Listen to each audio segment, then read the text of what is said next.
Chapter 2. Luckily, it wasn't a heart attack or anything like that. The doctor said Aunt Elba was suffering from anxiety. Anxiety and bad jalapenos. So forever after, I can say that my life was changed by bad jalapenos. When we got home from the hospital, Aunt Elba was supposed to rest, and at first she did. We put an "on vacation, back in 1 week" sign on the restaurant door, and she stayed in bed. I cooked her chicken tortilla soup and watched a lot of TV. By the end of the week, Aunt Elba was feeling better. Better enough that she said I could invite my best friend Julia over for a night of cooking. We did this every couple of weeks, and it was so much fun. Sometimes Julia taught us how to cook stuff she'd learned from her old grandma on the reservation. Fry bread, or cactus salad, or corn salsa. Other times, we just tried new recipes from the Food Channel. That night, Julia was begging for chimichangas, which she'd had at Tacos and Toppings. "They were so good, Miss Elba, but I bet yours would be even better." We were all three standing in the small kitchen of our trailer. Aunt Elba made as if to swat Julia on the side of the head. "That flattery might work with your mama, but not with me," she said. Julia rolled her eyes. "Nothing works with my mama. She's too busy with the twins to cook anything but frozen lasagna." Aunt Elba and I both wrinkled our noses at the same time. We're not big on frozen food around here.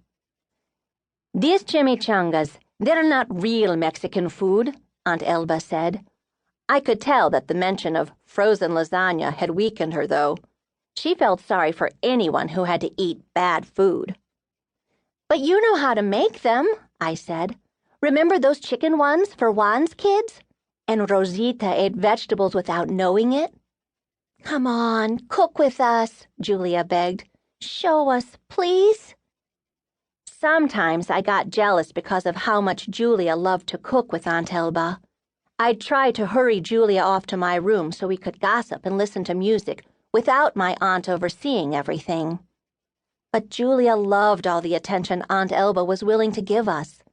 And since she'd gotten sick, I had an extra appreciation for my aunt, too. Plus, she'd been acting a little weird this week. She kept putting her arm around me and patting my head and touching my cheek. Lovey-dovey stuff that wasn't like her. She'd even given me a pair of her grandmother's silver earrings, saying I was old enough to have some family heirlooms, and showing me how to use cactus juice to keep off the tarnish. And once, I'd caught her holding a photograph of me as a baby, just staring at it, 1,000,000 miles away. It was all very strange, and it made me worried about her. So I wasn't in my usual hurry to escape to my room. "Come on, let's make them," I coaxed. "What does it mean, anyway, chimichanga?" Julia asked. She was smart that way. She loved words. Aunt Elba and I looked at each other, and my aunt shrugged.